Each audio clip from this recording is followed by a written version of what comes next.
Ladies and gentlemen, boys and girls, children of all ages, KGRA proudly brings to you its Pop Culture Minefield's Dork Side of the Ring! The Dork Knight, Danny Ballard, the Atmosphere, Joe Rivers, the Dork Side of the Ring! And if you're not down with that, we got 2 words for you. Suck it!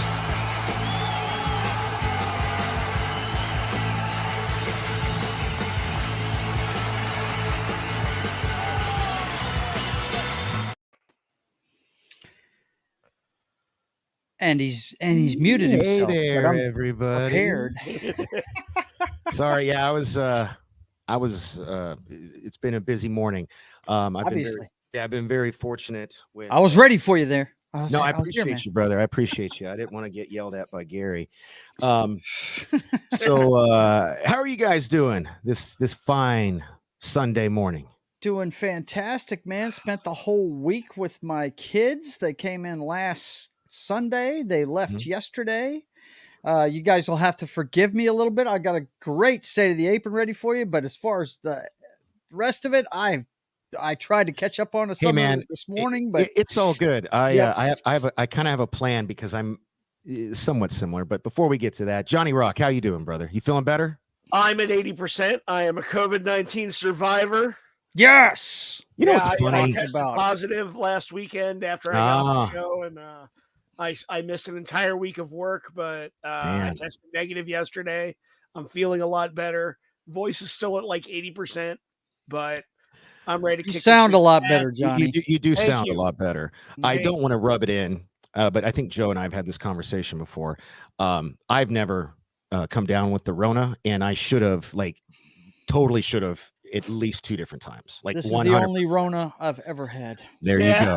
There you go. Yeah, but we talked about this before. You had this theory that it had to do with because remember you were like, oh, I've got psoriasis, and it's an overactive immune. And I was like, holy shit, how did you know I had psoriasis? And we had that whole conversation. So I also wanted to point out I'm representing my man Booker T today. Look out. The reality of wrestling. One night in Vegas. They had their One Night at Vegas show. That's a show I've talked about a few times. I thought I'd represent my man Booker T today on the show.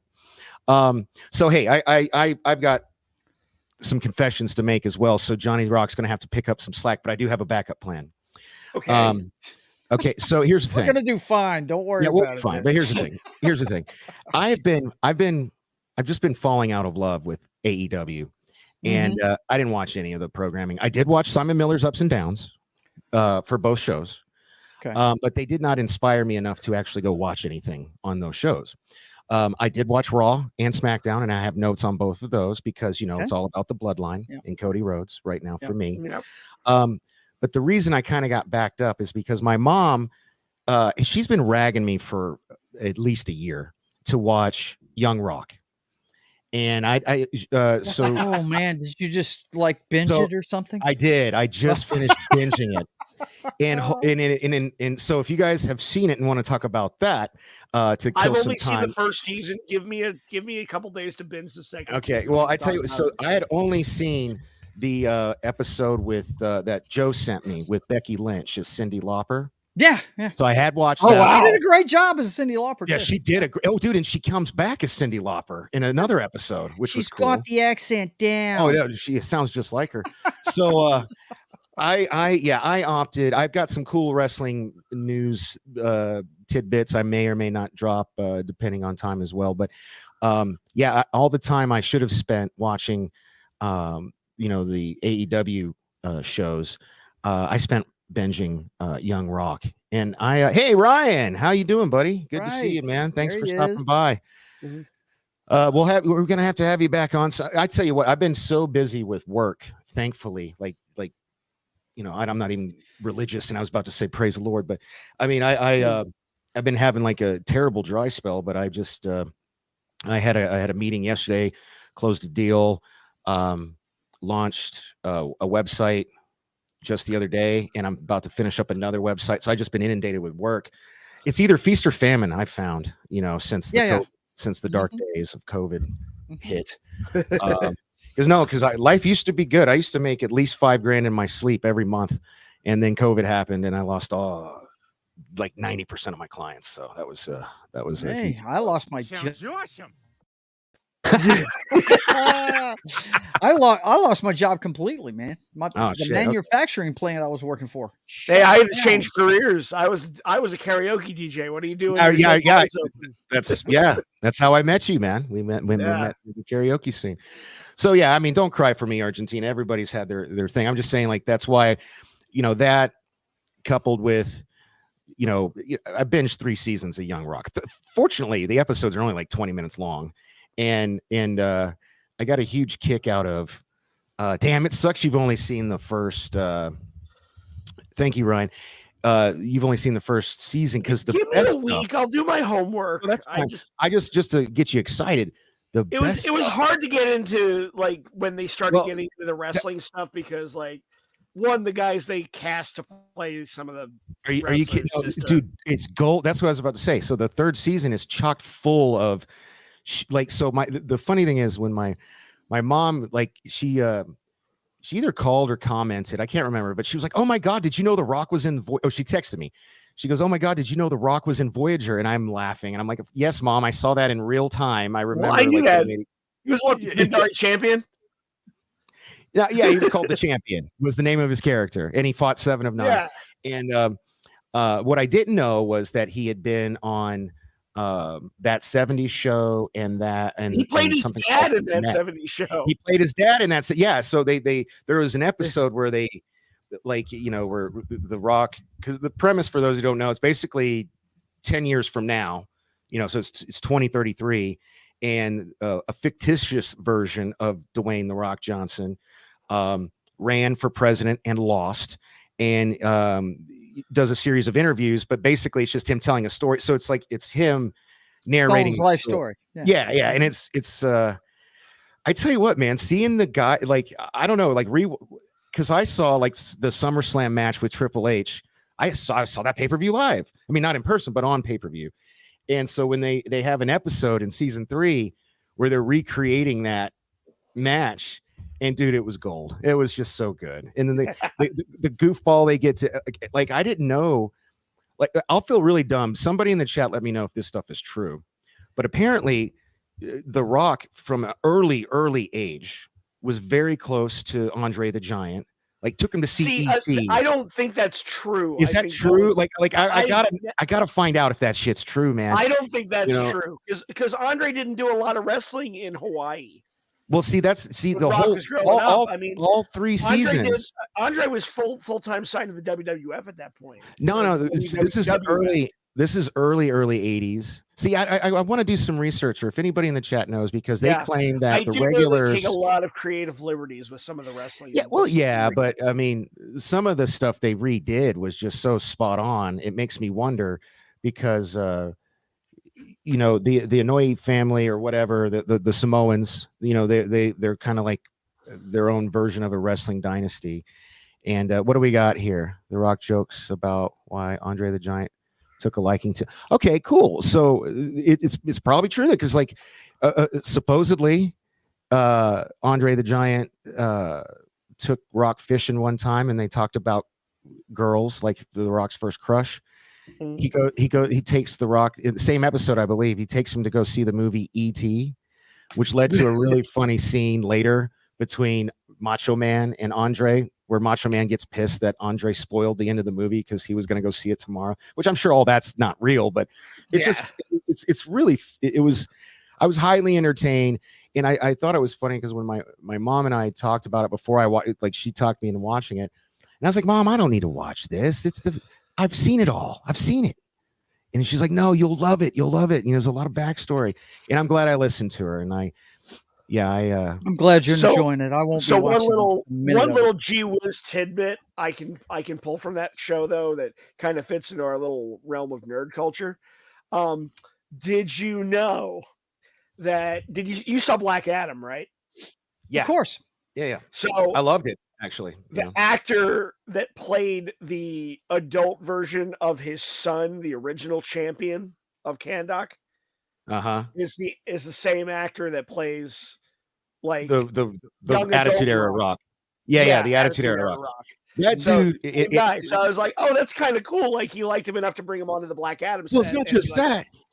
He looks He dear looks just God, like man. a young Rock. He really does. He does. Like when they were doing the this is in the 3rd season, but you watch the Attitude Era. I'm not spoiling anything. Oh no, you're not spoiling the Attitude Era for me.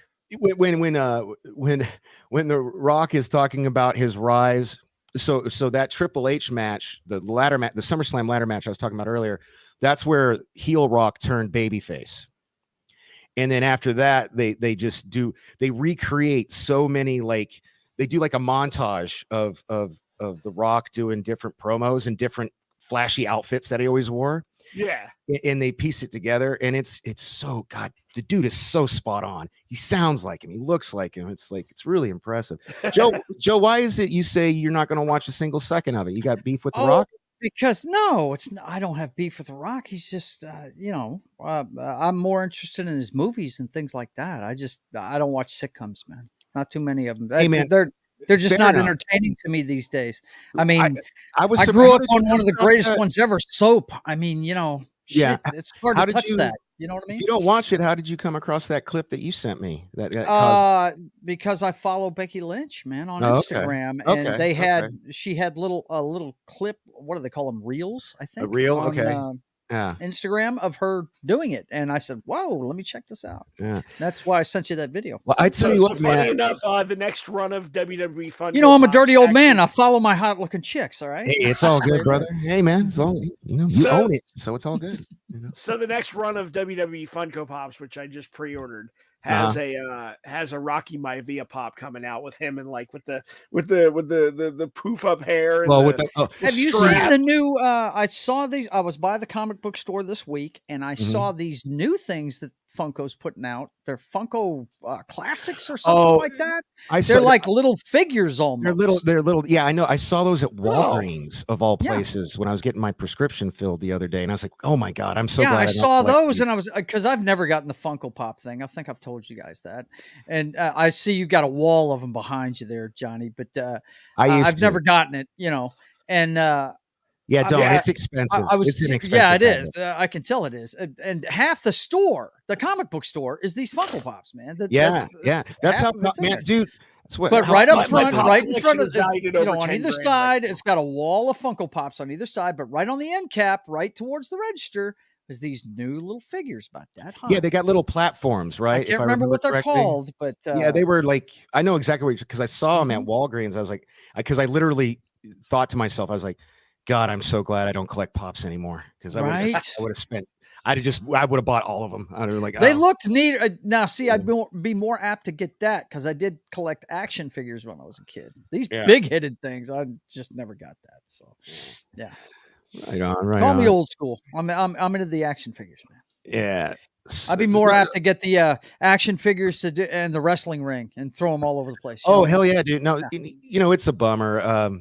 Not to bitch and complain about COVID some more, but I had I had over 250 Funko Pops, and I had a pretty impressive collection of WWE action figures, and a fairly impressive collection of Star Trek spaceships. And gosh, toward the end of 2020, I sold them all to Brad's Toys. He gave me a really good, fair deal. He gave me a few $1,000s for everything. He didn't rape you on it. Yeah, he didn't. Yeah, he didn't. Great guy. Can't speak highly enough. If you're ever in Las Vegas, check out Brad's Toys. Yeah, I'm a regular customer at both of his locations. Okay, yeah. The one on the new one is bitching because it's the one in Henderson. Yeah, it's huge, man. It's like they bought an old grocery store or something. I don't know. It's huge. It's like, But so yeah, and then before that, so it's kind of weird because, man, I wish I had every comic book that I used to have. I mean, dude, I'm 57. I had every one of those Star Wars action figures. I had a Millennium Falcon. Had all. You know what I did with the Millennium Falcon? If I'd have known, you don't know this stuff. You didn't know how much it was going to be worth. Oh if my I'd have God! known, I'd have never taken it out of the box. I blew it up with M80s when I was a kid, man. Yeah. I mean, shit. So I have a very sad tale to tell. I remember I must have been like 14 years old. I know Jeebus is turning over in his chair right now hearing me say that. I went down to the Jersey Shore. I went down to the Jersey Shore for the summer with my aunt, and I spent a good couple weeks down there, as Philadelphia kids do when they're growing up. And I come back and all my Star Wars toys are gone. They're gone. They just vamoosed. And I'm like, Mom, where's all my Star Wars toys? Where's all my Ninja Turtles? And she's like, well, you never play with them anymore. So I sold them at a yard sale. And I'm like, you what? So she's all like, well, you never play with them. I'm like, well, that's because I was trying to keep them in good condition, Mom. My first wife sold my comic book collection. Broke my heart. Star Wars figures that I had. I've brought this up before, which I think is what made it easier for me to let go of all my other collectibles during the pandemic. Was December 2018. My comic book collection worth over $165,000 was stolen. One of these days I'll play you guys the clip because I made national news because it was. I remember that. Yeah. I was actually like so ridiculous helping to find him. So that happened. But never. They caught one of the guys, but he wouldn't roll on the other dude, and because it wasn't a violent crime in Vegas, he got 3 years probation, and I never got any of my books back. It's called restitution, I think. But the DA said I'll never get the money. But basically, they order restitution against him. Mm-hmm. But because he's a career criminal, which was another thing. I'm like if you're telling me he's a career criminal, but it's all nonviolent crime, shouldn't you get him I don't know, put him in jail for a little bit? It's like maybe you just keep letting him off, and that's why he's a career criminal. But whatever. Oh, they have a 3 strikes rule. Like if he's already done it a few times, shouldn't he be in jail? It's effed up, man, because Vegas is because we are like Gomorrah, basically. If it's not rape or murder, they basically just kind of push them through just to get them out because we have so much other. The DA said we have bigger fish to fry. I was so pissed. Yeah. She said that to my face. I was like, wow. Yeah, they'll put me in jail for 2 weeks for traffic. for a traffic. Right, yeah, I just spent same 16 days for some bullshit, man. I missed Christmas and New Year's a few years ago because of a traffic ticket, an unpaid traffic ticket. Yeah, some bullshit, man. But mine was Henderson. Henderson's a lot stricter. So that's like if I had my storage facility be robbed in Henderson, dude probably would have gone to jail.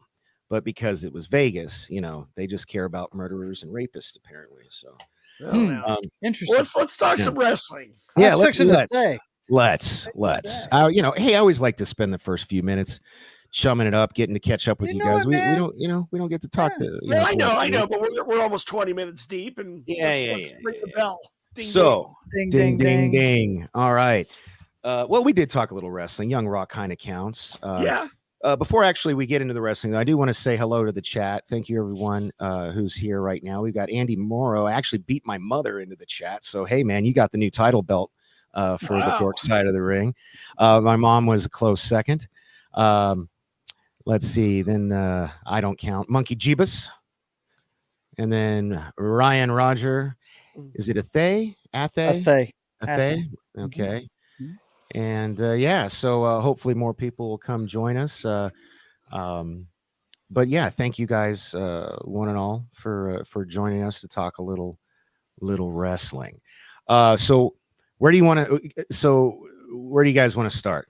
Well, the Raw after Elimination Chamber, you have to, don't you? Yes. Okay. I don't think they were going to let Sammy speak when he came out.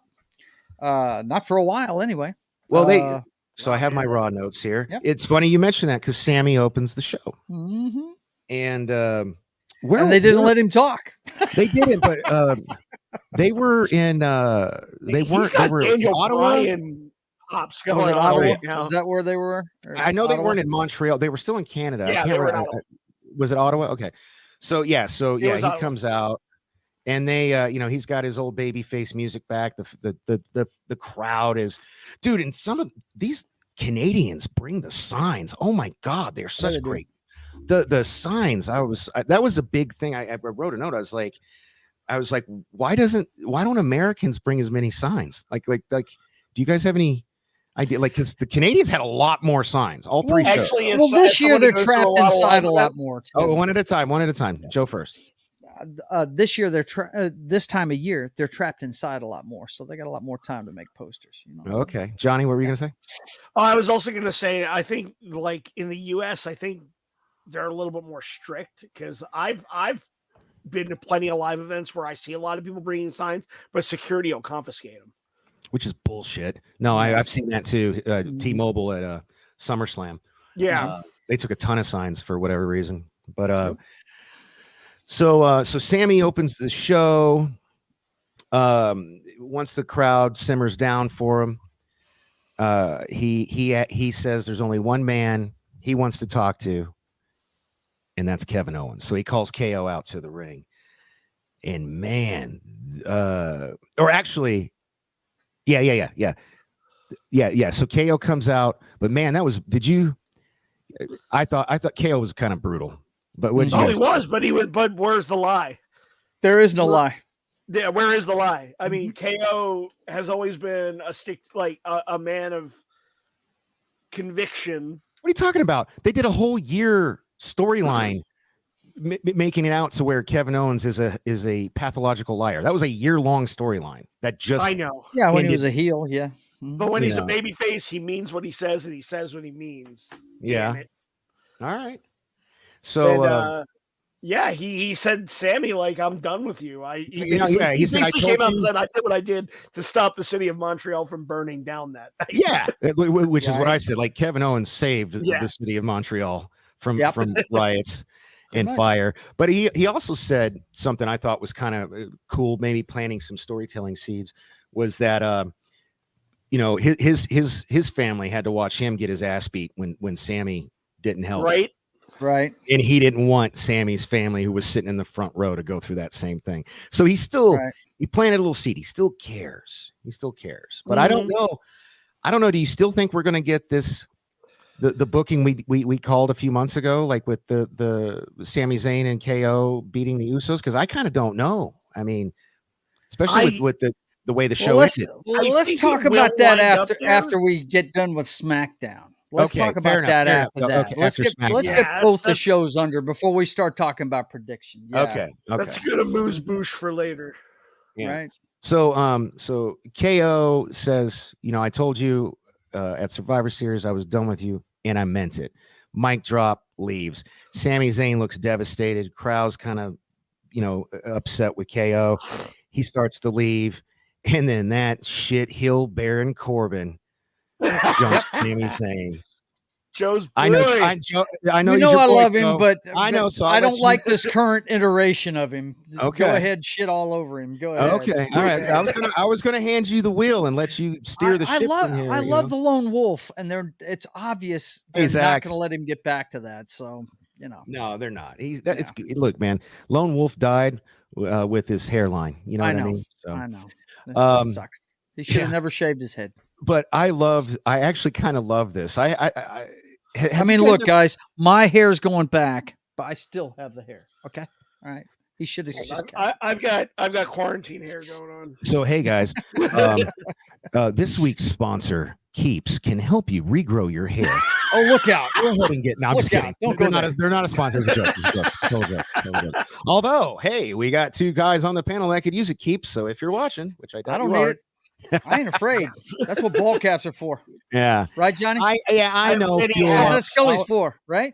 I'll get to Fuel Up. We got a couple sponsors: WWE Shop, Fuel Up, KGRA, all those. We'll get there. I was just teasing. I was just trying to make a joke about Keeps, because it seems like, you guys ever notice, like, BetterHelp and Keeps and something Greens are like it seems like every single podcast on earth has those three sponsors. Sherry's Berries. Yeah, it's something like, I don't know. Mm-hmm. So this was the first time. I want some of that Manscaped money. Oh yeah, right. Manscaped. Stream Elements has been sending me stuff for what's it called? It's one of the cooking things where you order the food in a box. Oh yeah, Fresh something. yeah, I yeah. can't remember what it is. Yeah. And I've seen that one a lot too. And of course, I get the one that everybody gets, Raid Shadow Legends. So, yeah, Raid Shadow Legends. NordVPN is another big one. We'll get there. We'll get there. We'll build the audience. So what happened? What the next thing that happened was something I don't think I've seen before. So I need you guys to help rattle my cage and refresh my memory, because for me, this seemed like the first time. So Corbin jumps him. This isn't one. What Adam Pearce does is what I'm talking about. So like Corbin jumps him. Everybody comes out, breaks him up. Sami Zayn's pissed. He's like, I want to fight him. And then Adam Pearce just is like, okay, cool. Go fight him. And he sends a ref down. I thought that was dope. Like, have we seen that's that cool. before? Have we seen that before? Yeah. Yeah. Well, Okay. I mean, not that in that short of time, but yeah. I mean, you've seen Raw general managers do that right away. But I mean, Teddy Long was notorious for it, but he turned it into a right tag after team the match breakup, going 1-on-1 with the Undertaker. Well, yeah, or 6-man tags, but which was the joke on the Raw anniversary. But I don't know. I just I'll have to go really think, because I just thought that was funny. Like where the security comes out and the officials come out. Right. They break him up, and then he's like, you know what? F it. Never mind. Go ahead. Kick his ass. Go ahead. Kick his ass. Yeah, I thought no it problem. was cool. And Sami Zayn did. Sami Zayn beat him in like 2 minutes, which was impressive. Smoked him. Yep. Yeah. So after that, we have another shitheel, Dominic, getting interviewed by Kathy Kelly backstage, and of course Rhea's with him. If they don't, mommy, if I hate this. I've told you guys this. I hate this. I'm loving it. I'm loving it. This is Dominic great. is the biggest heat-seeking missile. There's no problem. I have no problem with him, but the whole mommy thing is just okay. No, man, his hair. Grow up, first of all. No, get a girlfriend. You don't need a mommy. Okay. Here's the thing. No, they're doing the Eddie Guerrero. Here's. I'm calling it now. What it is, Mamacita. It's Eddie in China, man. Exactly. I'm calling it right now. The first match at WrestleMania, because last time they were in LA, the first match was Eddie and Ray. So we're gonna have Dominic come out in the lowrider like Eddie did. I can't wait.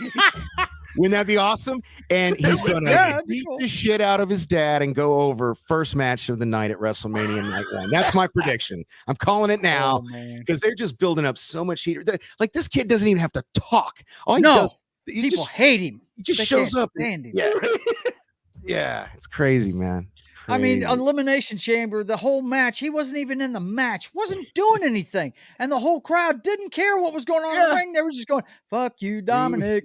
Fuck you, Dominic. I was just like, wow. Unbelievable. Yeah. So you can't buy that kind of heat. No, you can't. Man. I got to give it to him. The kid is just knocking out of the park when it comes to hate. Yeah. I just can't. I like Rhea Ripley. And I want to get back to liking her. I do too. I really do. You know what's funny She's is Monkey. Man, you're not supposed to like her. No, you don't understand. I like her better as a good guy. Sometimes that's all I'm saying. Although sometimes, kind of to circle back to the Young Rock conversation we were having. Sometimes, you're such a good bad guy. You turn into a baby face organically. After they've done it, and after we've seen the results, you wouldn't have Roman any other way, would you? Right, exactly. No, I wouldn't have Roman any other way. No, for sure. So yes, Monkey Jeebus, I was about to bring that up. Here, it's called acting. Do you think? Wait a minute. Oh acting. My God! You mean? Oh, wait a minute. Like, what's your favorite show, Monkey Jeebus? It doesn't matter what your favorite show is because they're all fake. Do you think these people are really married to their husbands or wives in TV shows and movies? Get the fuck out of here with that shit. You got to suspend disbelief. Yes, we know Rhea Ripley's got a boyfriend that's not Dominic. We know Dominic has a fiance. We're not stupid. We're suspending disbelief. Yes. But for 2 hours, it's totally fucking he gets to say, "Love me, goth mommy," and I am all for it. On Raw, mommy. That the mommy thing. Yes, but you know what's funny about that? That was life imitating art, because Triple H. No, because Monkey Jeebus, for those who are listening on the radio, Monkey Jeebus in the chat has said Triple H is married to Stephanie McMahon, though. Well, yeah, but it started out as a storyline angle, and then they fell in love. I mean, come on, man. Man, thanks for pointing out the totally obvious, Mr. Spock. Appreciate it. Yeah, right. How can you not fall in love with that giant hooter? Dude, the guy they got to play Triple H on Young Rock is the only one I have a problem with, because he just doesn't have a big enough nose. How about that dork they got playing Hulk Hogan? That's hilarious. Oh, I love the guy they have playing Hulk Hogan. What are you talking about? See, for me, the biggest point of contention is the guy that got playing Macho Man, because I know plenty of Macho Man impersonators. I could do a better Macho Man than that guy. No, I agree. I do like him, but we are spoiled because the local Las Vegas wrestler known as Macho Man. Macho Man. we have the ghost of Macho Man, Randy Savage. Very nice. And he is the living embodiment of Randy Savage. I thought Jay Lethal was the ghost of Macho Man. I guess. No, I don't know the dude's real name. No, that's Black Machismo, man. Yeah, it's Black Machismo. I don't know this dude's name in real life. Johnny might. He probably worked with the fucker, but all right, we're half an hour in, my friend. It's sponsor His real time. name's Vic. I'll be right back. Okay. All right. Well, while Joe is runs to get a Corona, who is not a sponsor of the show, let me tell you about someone who is a sponsor of the show. Now would be a really good time for that link and graphic, Mr. Producer Man in the back. So what we're going to talk about today is Fuel Up. And because it's 11:31 a.m. where I'm at, I don't have my little Fuel Up cup because I drank that shit like 4 hours ago while I was binge watching Young Rock. But Fuel Up is great. If you go to fuelup.gg/dorkring, you'll get free shipping on any order that you place. And they've got the Fuel Up Wake, which is the one that I've been using. I need to get my hands on some Fuel Up Play because, my ADHD is very apparent on these streams, and supposedly that one will help focus. And if I can take that and it actually helps me, that'd be a ringing endorsement, because you'll see it in real time, because you guys all know how scatterbrained I am, especially Gary calls, I actually don't even get to be on as many shows as I used to be because I derail them so much, and he calls it ADHD theater. But Fuel Up Play will help me with that. So I'm very much looking forward to that. But Fuel Up Wake is great. It's got 128 milligrams of caffeine in it, which is way more than the strongest cup of coffee you're going to get, or even an espresso. It has all kinds of vitamins and minerals and good stuff that your body needs. So be sure to check out the link in the chat. Please put the link in the chat, producer. It's on the screen only. The link is www.fuelup.gg/dorkring. All right. I thought I killed enough time for Joe to get his beer and come back, but apparently I haven't. So, Johnny, is there anything you want to shill? You got anything going on? Not currently. Okay. I've kind of just been recovering from the vid, man. For sure. Yeah, for sure. Hey, there we go. Thank you, Doss Wolf, and put in the live chat the link once again, fuelup.gg/dorkring to get free shipping on your orders of Fuel Up. All right. So, did you have anything else you wanted to say about that interview segment with Dominic and Rhea? There's a lot more Dominic I want to talk to once we get to SmackDown. Okay. All right. Well, we'll save that for SmackDown. I'm loving Dominic Guerrero, man. Oh, dude. Yeah, me too, man. Come on. Yeah, me too. So the next match was, I don't know, man. So I know we're all kind of still in this honeymoon phase with Papa H, but this next match, I was like, so it was the Dolph Ziggler versus Mustafa Ali, which they've been kind of slowly building up in the background, but I feel like they should have had this match already, like weeks ago. I didn't really. For the Hulu. Yeah, I really didn't give a shit about this match. Yeah, good. I didn't, like I was about to say, I didn't even give a shit about this match. It was a garbage match. If the Ali heel turn happened, it's never going to happen. No, not at all. No. Dolph Ziggler got beat with the most devastating move in all of sports entertainment. The surprise roll up, yes. And he gets out and he acts like he won the damn Super Bowl. Mustafa's like jumping around outside the ring, Well, he's like, I got it. It was a short. This is why I wasn't on Hulu. It was a short throwaway nothing match that had no impact on the show or any kind of storylines. It was almost we teased this match out of obligation. I guess we need to put it on TV, but it didn't even make it to Hulu, so that's fine. So after it's funny that it wasn't even on Hulu. So then we get that was the thing.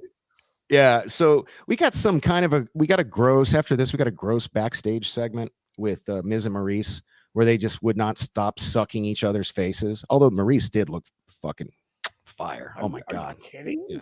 Yeah. Dude, sign me up for more of that. Yeah, okay. Sorry. I got in trouble the other day when I was reviewing Picard season 3, episode 2, because I was talking about all the dirty, nasty things. I won't. I don't blame you for that. But I was talking about all the dirty, nasty things I wanted to do to Gates McFadden as someone who grew up crushing on her. And yeah, I got. She always was my favorite next gen. Yeah, I got a lot of trouble. I got a lot of heat with the old lady. She was mad. But then she banged a ghost in season 7. Yeah, it was weird. My man, fist bump right there. You're leaving me hanging, Johnny. Virtual fist bump. Come on, there we go. Yes, yeah, I got you. Totally. Thank you. I'm right here. So, hey, you're back. Thank you. There we go. Boom. Right there. Right there. So that's all I'll say about that because I don't want to get any more trouble. Then we get this Cody Rhodes segment, and I'm not gonna lie, man. I was Cody. Maybe I've got him on too high of a pedestal, or he's just been knocking it out, like doing grand slams for the last couple of weeks. This was my least favorite Cody Rhodes segment I've seen yet in WWE. What do you guys think? The one where he's with Paul's on the screen and like, do you know the one I'm talking? Like the Raw segment that Cody did. I think Cody they kind of phoned it in. Well, it looked like the Paul part was pre-recorded. He was just reacting to it, really. Yeah, I mean that's what it looked like to me. Yeah, same. It felt half-assed to me. I was really well, I mean, and we'll talk about it when we get to SmackDown. I mean, Roman wasn't. It's like he's taken the entire week off. Oh yeah. So, I wanted the pay-per-view, so I don't have to show up. So, and now his manager's not even showing up. So, did hear a couple of Sammy chants in there when Cody was out there. You did? Heard a couple of those. Ooh, I missed that. That. But I mean, Johnny, can you confirm that? We'll get into there were Sammy chants. Yeah, there were. But we'll get into it after we're done with both the shows. But it's getting very interesting. I feel like Cody is really good at the live promo, which is something we haven't seen in WWE in a long time. Because when under Vince, he was so controlling with everybody's scripted promo. Yeah, that's why I think. So to Joe's point earlier, for going. Well, let me finish. Cody really has a gift for going off and playing off of the person he's in the ring with. I honestly think a lot of that and the crowd is like the Rock was a natural at it too, where he could just feed off the crowd, feed off the guy in the ring, and things would just come to him in the moment, and he was able to deliver. So when you're up against a pre-recorded Paul Heyman. You're not going to get there's no energy there. He probably saw it already. Yeah, and that's to your point. What I was going to say is I think you're spot on. I think it was because I just didn't feel that Cody magic is what I call it. I just didn't feel that Cody magic I normally feel. Yeah. Because I think he was going up against something pre-recorded for some reason. So I don't want them to do that again.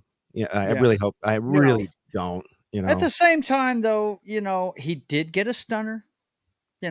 He did get wrecked. He wasn't a neck brace. I mean, it's not like, it's not like they were going to send him out there and get him messed up again, right? Yeah, definitely selling that stunner. Got to keep selling the injury. So, but Cody does great face to face with somebody. The reaction part of it. But this is, I literally wrote. Cody only got to speak for a minute, blah, boo. That's what I wrote. Because he literally only got his speaking part collectively, not even consecutively, was maybe 60 to 90 seconds. And I was just, I wanted more than that, man. I wanted more. Like, I don't know. Right. Well, like to your point, you said earlier, he's been knocking out of the park. So, okay, he's allowed 65% on this one. Yeah, he's allowed one foul ball. He's what you gonna do? Hey, not even the best baseball player in the world has 1,000 batting average. That's Right. fact. Yeah. Yeah, no, Mhm. facts. So, The all right, best so ones don't even have 50%. yes. They don't So even at 500. So here's uh-oh, hold up. So here's what I'd like to do. So we are at about let's go to the so Asuka takes on Nikki Cross for some reason, dispatches of her very easily. Mhm. We get a funny little Seth Rollins backstage interview. Okay. Oh, okay. This next thing's bizarre. Omos is challenging Brock Lesnar yes. to a WrestleMania match. What the? I fuck? thought, yeah, I'm glad you're bringing this up. I thought for sure we were going to see, part 4 after the low blow, right? Yeah. No, apparently the plan is Omos and Brock. I hope not. And I really hope not. Lashley and Bray Wyatt. That's what the rumor is. Here's the thing. That's the story. Here's the thing. Sorry, Omos, but you're the fucking drizzling shits. You're an attraction. If Brock Lesnar doesn't beat you in like 8 seconds, after an 8-5, which is gonna that's gonna be a squash in your career. He's the male version of Nia Jax. You don't want that match, bro. Like, don't do it. That doesn't make any sense. I don't know why Brock would sign up for this. Yeah. No. And if they put Omos over Brock, no, they're not doing I'll be that. like, F you, man. No damn way. Yeah, like that's crazy. That's not believable at all. No, I know. So what do you think? What do you think the end game is here? What do you think the point of this is? Like what? Like, well, I would what much rather see Brock Bobby 4 with no DQs, no bullshit. Somebody pinned. I get that, but so what is this? This is just like a side quest on the way to WrestleMania. Brock's going to come out and just like murk his ass tomorrow night. You think? Well, there's no more pay-per-views, so I mean, it would have to be a mini quest. That's true. Yeah. Well, yeah. Now they have been known to throw in a pay-per-view occasionally. Like no, it's official. There's not a pay-per-view. There's not a pay-per-view. Okay. There's an NXT pay-per-view, but okay. Yeah, Monkey Genius. No, Brock will do more than that. He ought to just because if you remember, the first Fast Lane was one they threw in at the last minute. Yes, before I do remember that. But they just announced after WrestleMania they are bringing back Backlash, not WrestleMania Backlash, just Backlash. Thank God. That was one of the stupidest things. Yeah, and this is what I'm most excited for, guys. This is what I'm most excited for.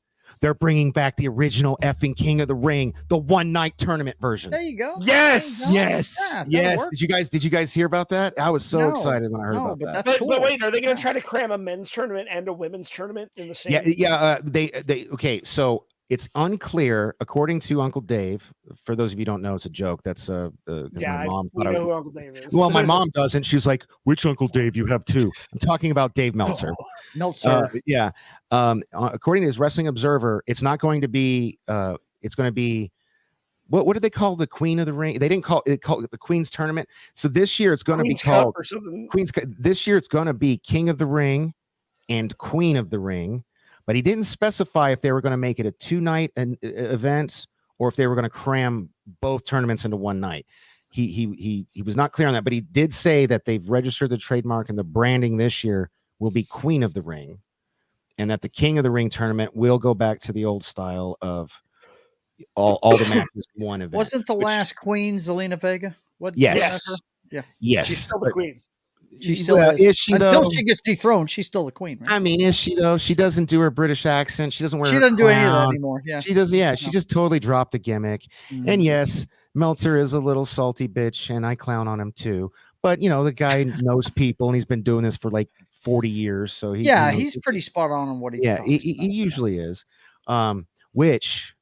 He is a total AEW mark, though, right now. He is. We'll get into that when I said I had some news. We'll get into that after a little later because I don't want to detract from what we're talking about now. So after this ridiculous Omos challenging Brock thing happened, Seth Rollins beat the ever-living shit out of The Miz to the point the refs stopped the match. Yes. And I was confused because at first I thought he was DQing Seth Rollins. But no, he stopped the match and gave Rollins the win. What did you guys think of this match? Because I being a boxing fan, I thought it was awesome. Oh, nice. You yeah. know, I mean, a TKO. It's When's the last time you saw a referee stoppage in WWE? We've seen it in AEW. Without an injury, I don't remember. Yeah, I really it's been don't. a minute. Yeah. When Brock elbowed Randy Orton in the head so bad at SummerSlam that he bled. Yeah, and that was he did 10 years smoke him ago? hard That was with like that, 10 years with ago. that elbow. Yep. Yeah, That was yeah. rough They did stoppage. stop that one, but that's was injury related, right? So, well, no, that was a work, but nobody knew it was a work. And Chris Jericho actually got into Brock Lesnar's face. Crazy about it with Brock And he was- backstage. yeah. Mhm. I heard Because- Vince actually had to break that up and be like, "No, it was planned, pal. Yeah. Mhm. Yeah. Mhm. It was a planned spot." So after this, they have this really you know what? This is the halfway mark of Raw. Here's what I'd like to do, because we got to take our mandatory 3-minute commercial break here in about 10 minutes or so. So I'd like Joe to sneak in through the back door. That's a breach. If you guys want to play the clip, Breach. What? I want to have Joe slip in through the back door with State of the Apron real quick. I can do that for you, man. Open your back door, baby. Loosen your hinges, I'll show you my key. Thank you. Look out. Let me get my stuff ready to. Yeah, I know. I kind of threw it to you last second, but yeah, I'll while Joe's pulling that up, actually, I want to give that a little bit more time. The next segment was Ding Dong, and because I also have some news tied in with that, but okay. But hey, we're gonna kick it off with, I'm gonna give another shout out to Reality of Wrestling, my boy Booker T's. Independent wrestling company out of Houston, Texas. I doubt you've got any Reality of Wrestling news, but please, sir, let us know about these other indie promotions that you have got for us. Absolutely, man. Absolutely. Welcome to State of the Apron, because, the apron is the hardest thing in the ring, and the hardest thing in wrestling is getting to the big time. And that's what I like to cover, the smaller wrestling promotions. This week, I'm just going to give you a little rundown on some of the stuff going on in some of the other promotions. John, if you put up my screen, I'd appreciate it. We've got a couple of new shows. One on, let's see, we got, I'm sharing something there, John. That's what I'm talking about, buddy. If you see what I'm sharing there. Okay, there you go. NWA, let's see. NWA has a new show called NWA USA, and it's kind of a recap show. They have a match during it, but most of the time it's a rehash of Power. They actually had their women's tag belts change hands twice. The current champs lost out to I can't even remember the names of the participants right this second, but the girls pictured here, let me pull this up a little bit closer.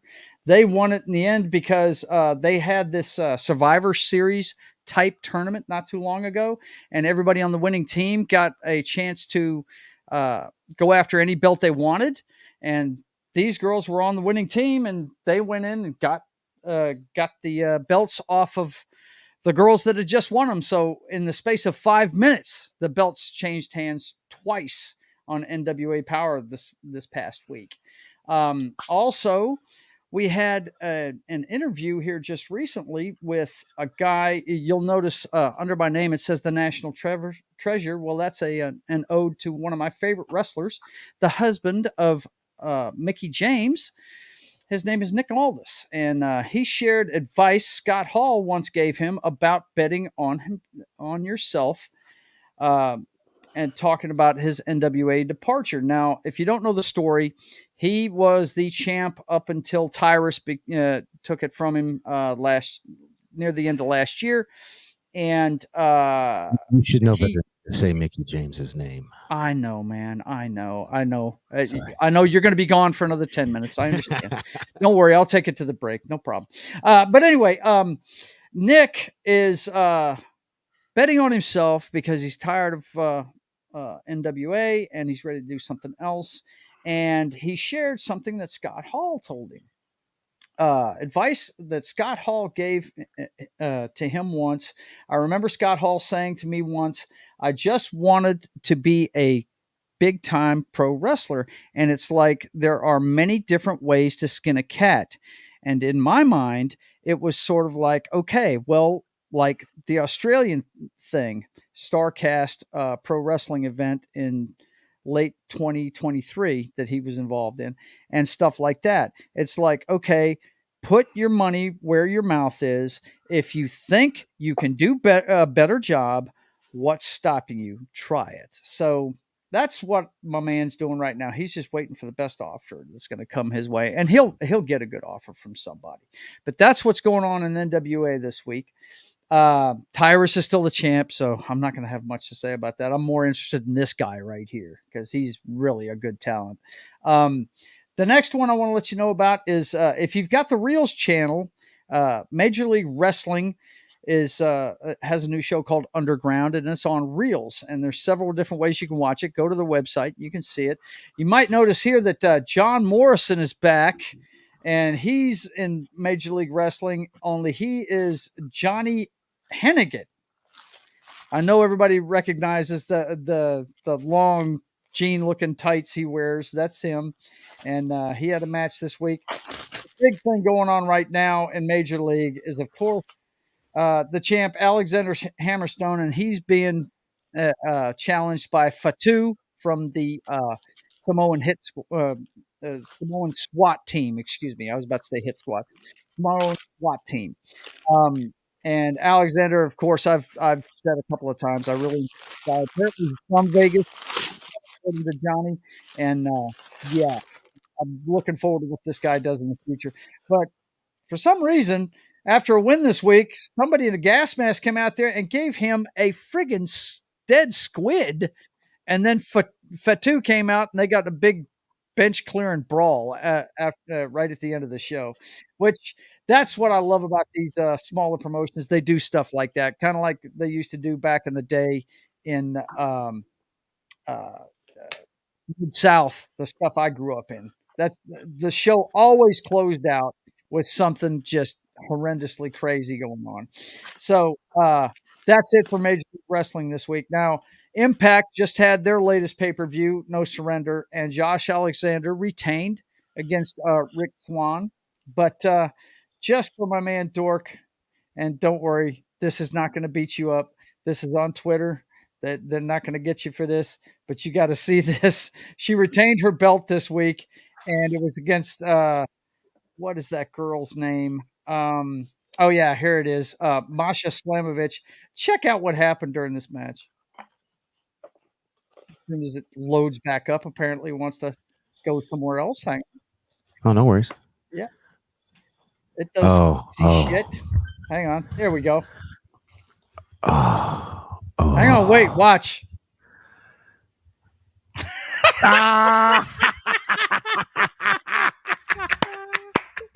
So I love Mickey got her. it. Mickey got her. But she won the championship, and of course, John Alexander retained against Rick Swann. And there was no funny business or anything like that. He beat him clean in the ring. So I'm not Rick Swann. Isn't he the guy that wears like the wrestling headgear? And no, that's Josh Alexander. Rick Swann used to be in what's the name of that cruiserweight show they used to have on WWE? Oh, 205 Live. Yes, absolutely. Okay. And so by Rick the way, Swann... before we move on, we're coming up on the break. The only news out of New Japan this week is they're still talking about the Battle in the Valley and the results of that. So Mercedes Moné is revving up for her next challenge. So that's it for State of the Apron this week. But go ahead and continue with what you were talking about. Well, so thank you, John. You can pull it down whenever you feel like. I'm going to piggyback on this, and we'll still say this is kind of a part of State of the Apron because it's newsy. Just let me don't play the music so loud when we got 30 seconds left. Just give me a little hint. So did you guys hear about the report that came out of the Figure 4 Online / Wrestling News Observer or Wrestling Observer News that CM Punk, the original plan was for CM Punk to put over Adam Page at Double or Nothing, but after hold up, but after Page did that promo, no, I kind of believe after he went into business for himself. Right? so according to the reporting, Punk said, this dude is empty-headed, he's stupid, and I'm not putting him over.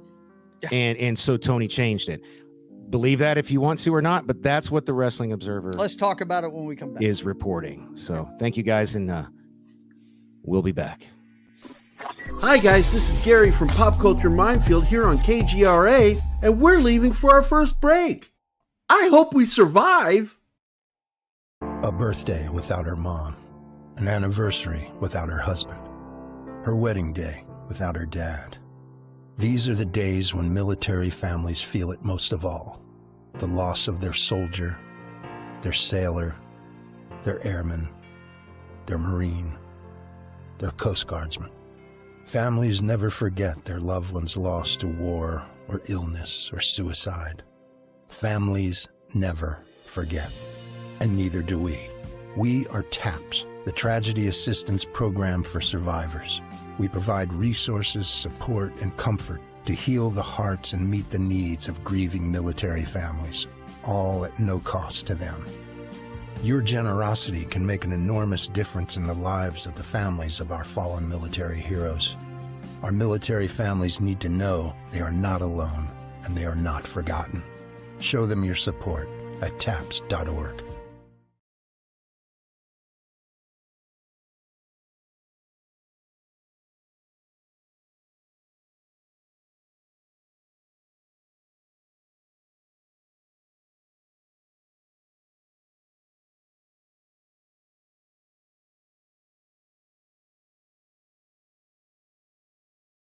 Question facing humanity is on the verge of being settled once and for all.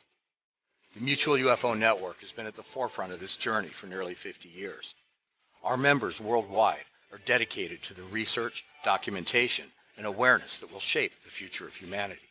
Won't you join us?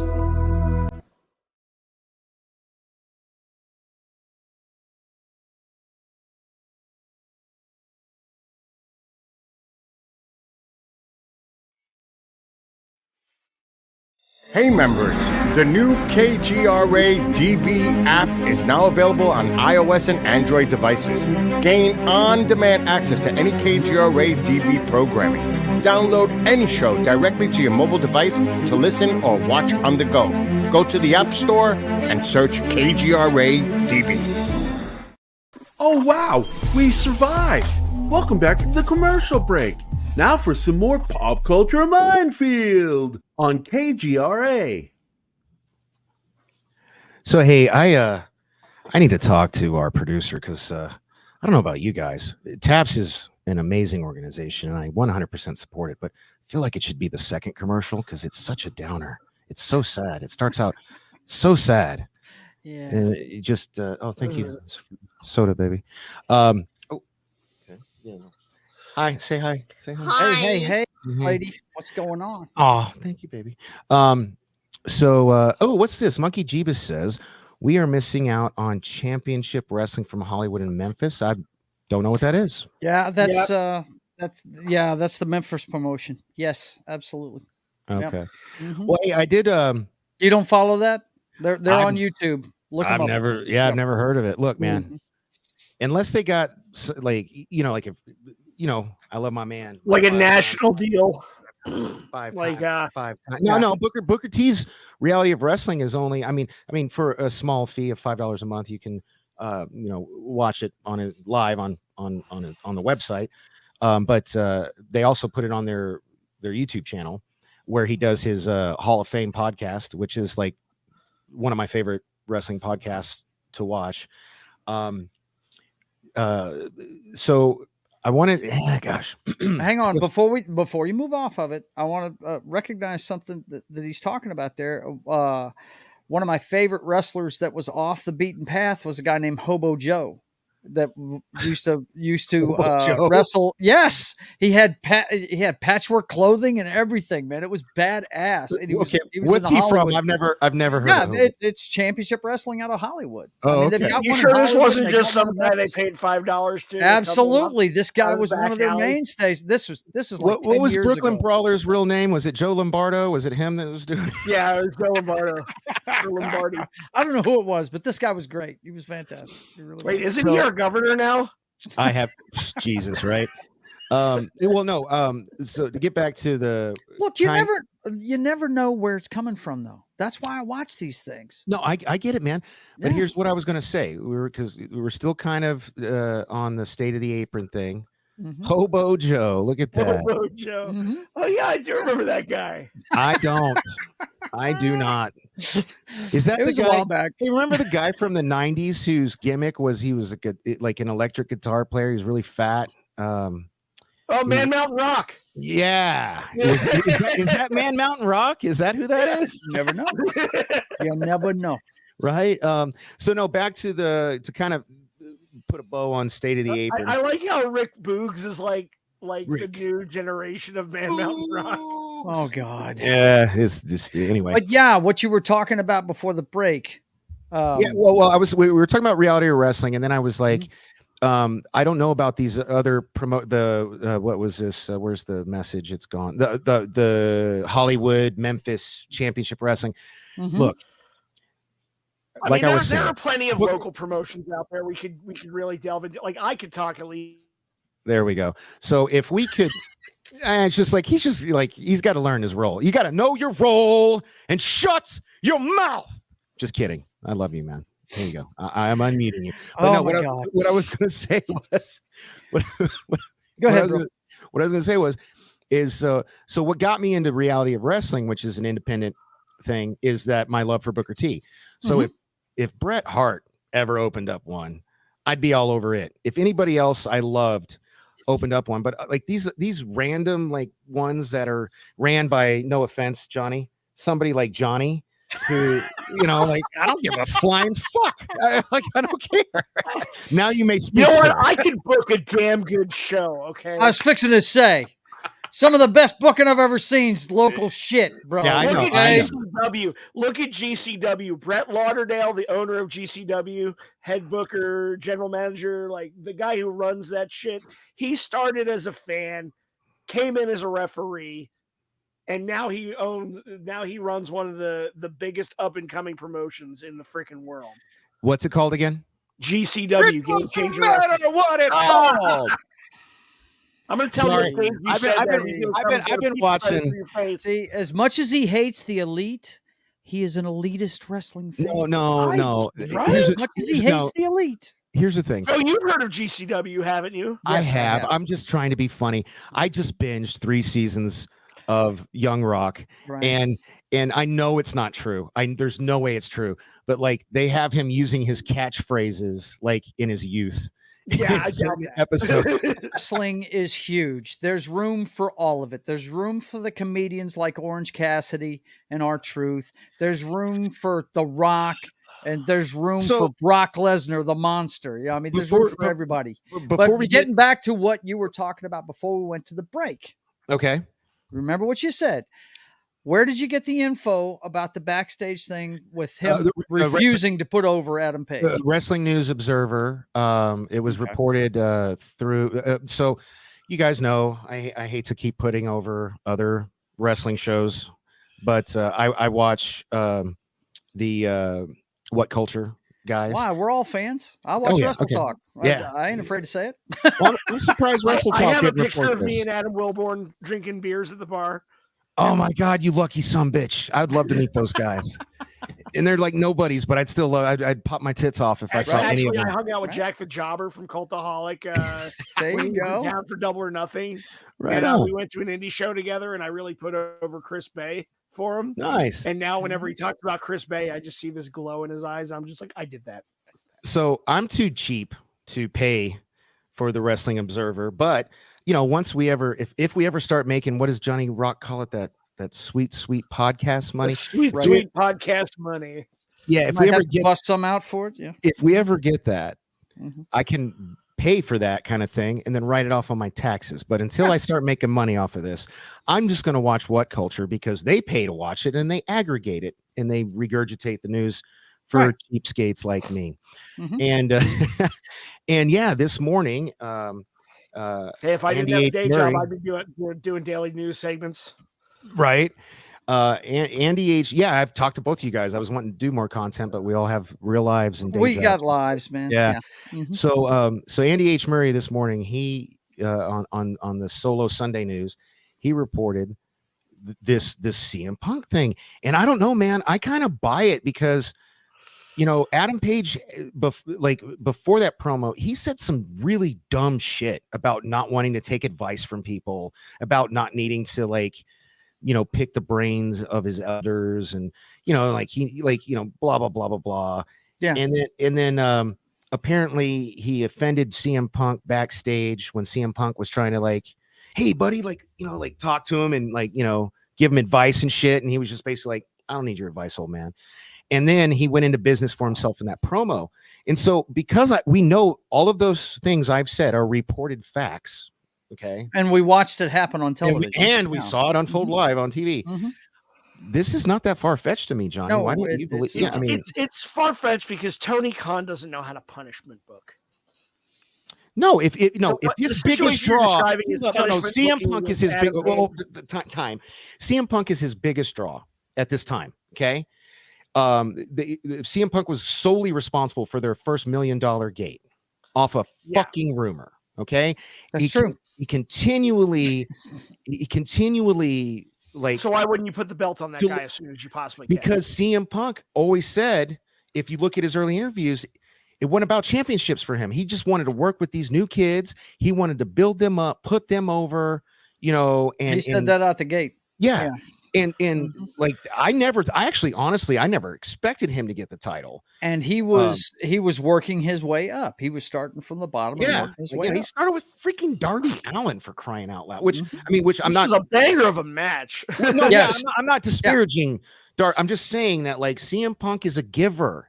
He really is. If you look at it, I get that. I just don't. I think the plan was always to put the belt on him. Yeah. Okay. And I don't. Very ill-timed. The injury was very ill-timed. The Moxley thing was a pivot. I don't think the Hangman Adam Page thing was a pivot.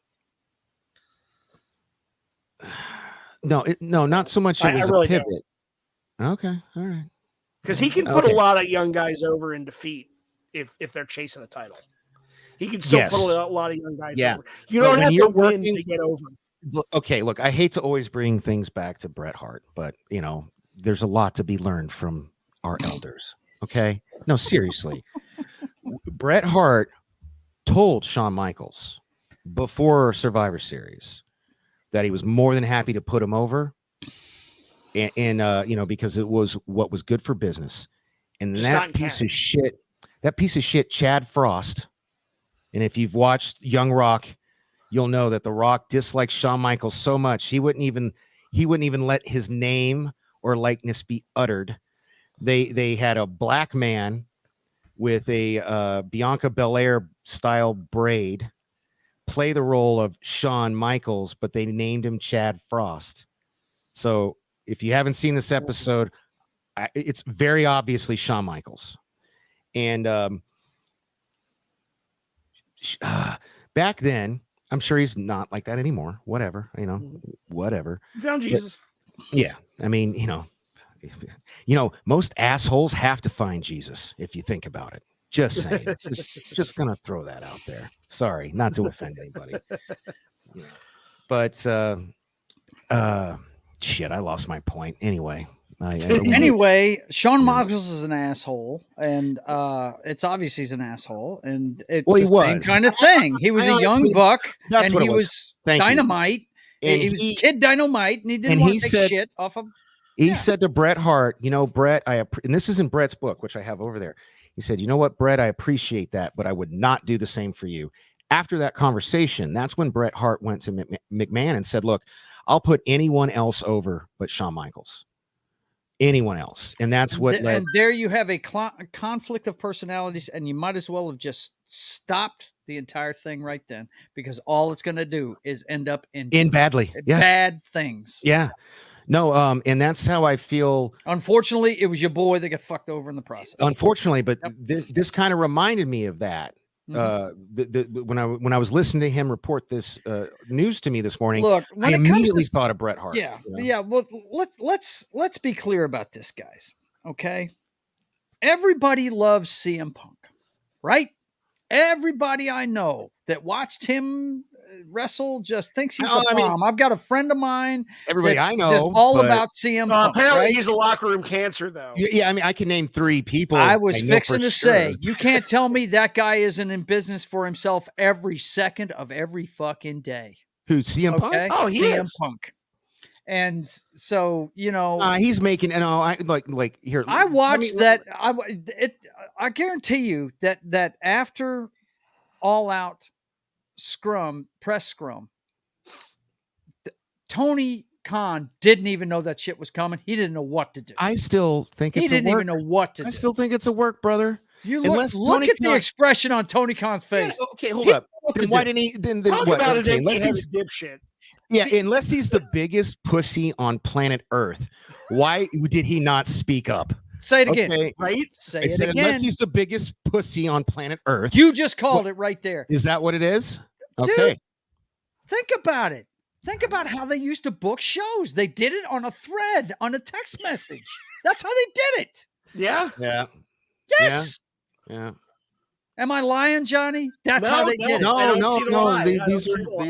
No. These have been reported as facts and confirmed by parties involved. Until he's learning the business now. He's learning that he has to control his acts, because if he doesn't, they're gonna get away from him.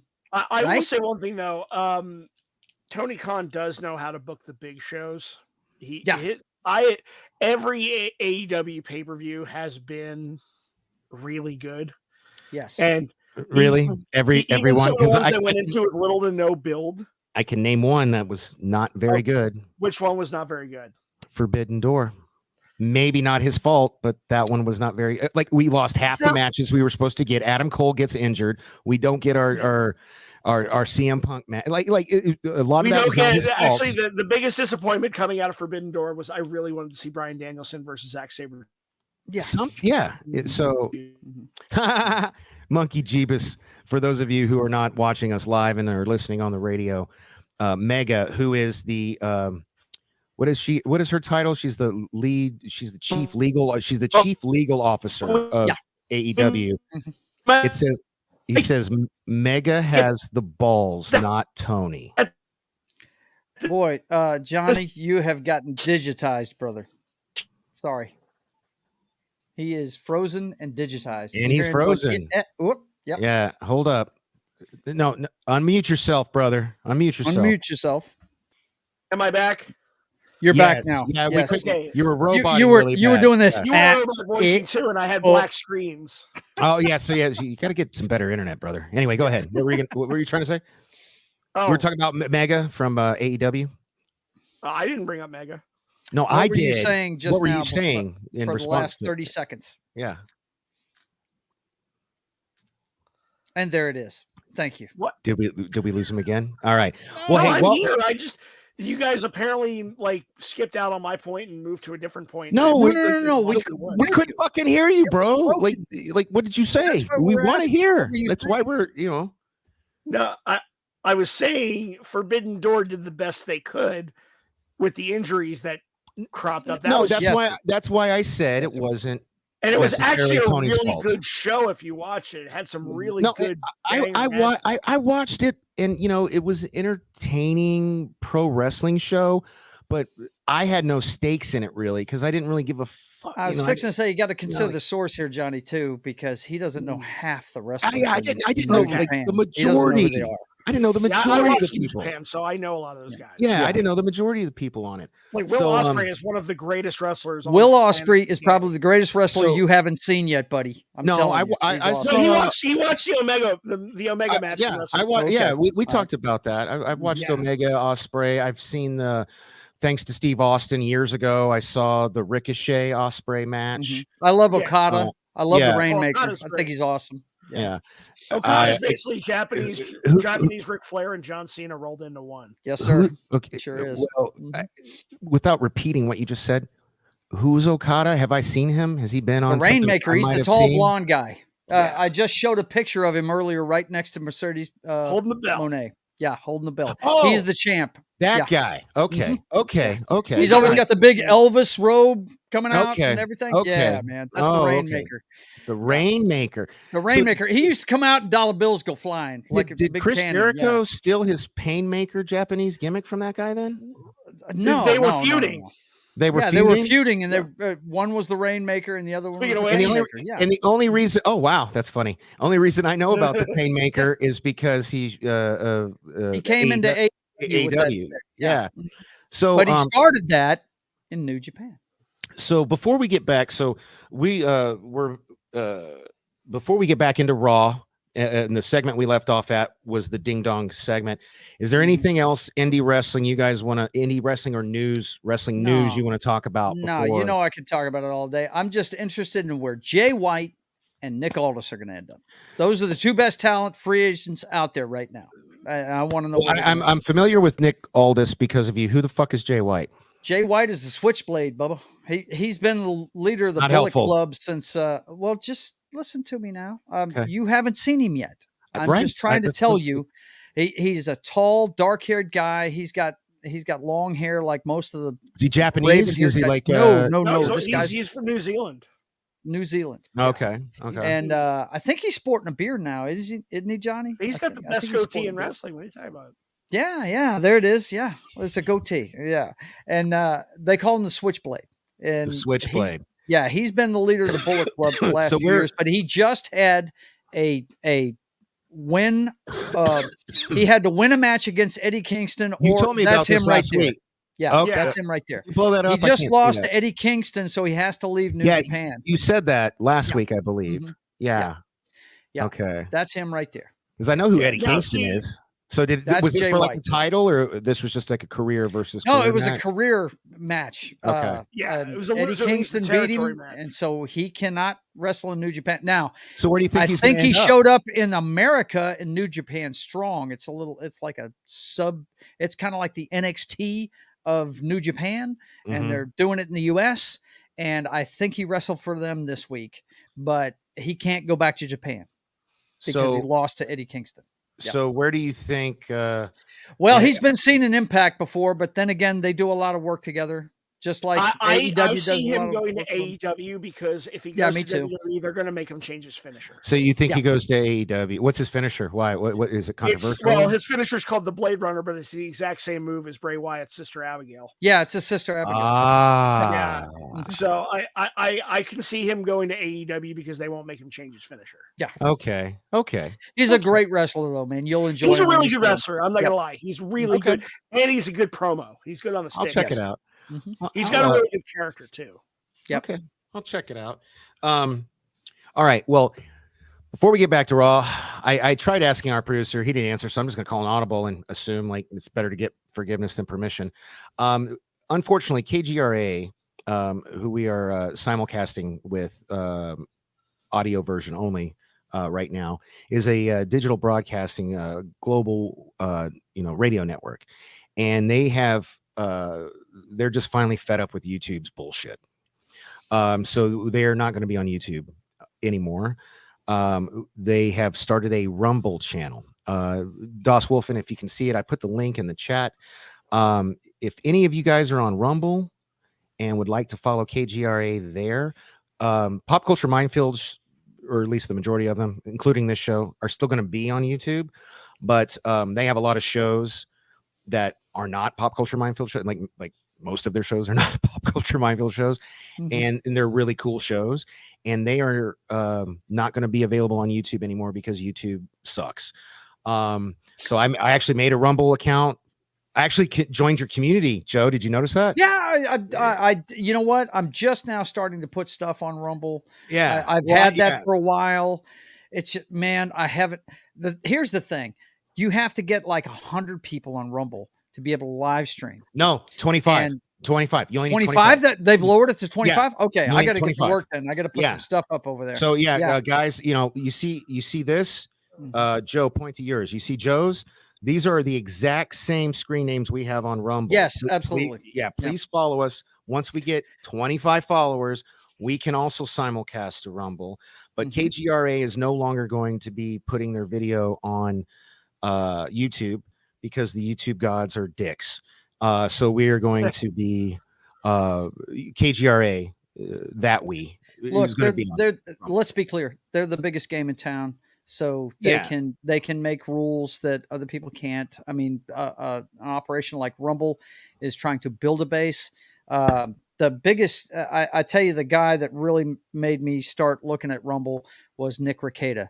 When something he said got him booted off YouTube for a week, he decided to go over to Rumble. And now what he does is he will do his first hour. A lot of guys are doing this. Comics Division is doing it with his show now. Dude, I found comments on Rumble. Right. Yeah. Right. Yeah. They'll do their first hour over on YouTube and then they'll move over to Rumble.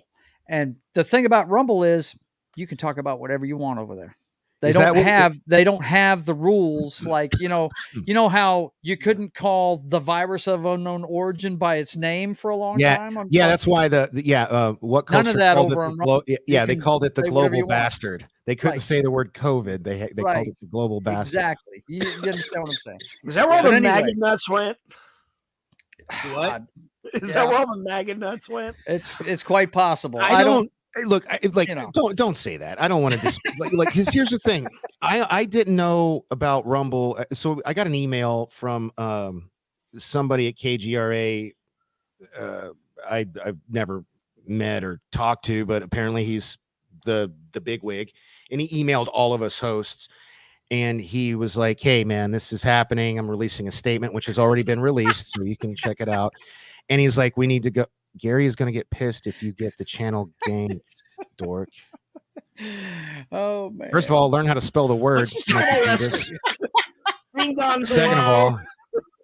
Second of all, yeah, it's ganked. There's a T in there. And second of all, we're not getting political. Bill's laughing. Our producer on KGRA is laughing. Anyway. Oh, man. No, man. But anyway, you guys follow us over on Rumble. Yeah, it'll help us out. Yeah, the link is in the chat. For sure. So follow them over there. And if you are so inclined to follow me and Joe, our screen names are right here. And we'd love that too. Because as soon as I got 25 people, I will start simulcasting, because I'm simulcasting all my shows on Facebook here. And the other one I do it on. God, I don't even remember. Oh, Twitch. Odyssey? I'll take it off of Twitch and put it on Rumble. So I am not going to get yelled at, Monkey Jeebus. I'm doing a very good job today. I'm supporting our sponsors. I'm supporting our what's KGRA? They're not our sponsor. They're our radio network. They're our partner. Yeah. I'm doing my due diligence here. But yeah, I literally, hey Joe, follow me back. I have 0 followers on Rumble right now. Yes, sir. So I could totally I will create an account just to follow you guys. Thank you, brother. Thank you. All right. Enough of that housekeeping. Let's get back to wrestling. Let's put a wrap on Raw and get to SmackDown. Yeah. All right. Hold on real quick. That Edge Austin Theory match was kind of a banger. What? Wow.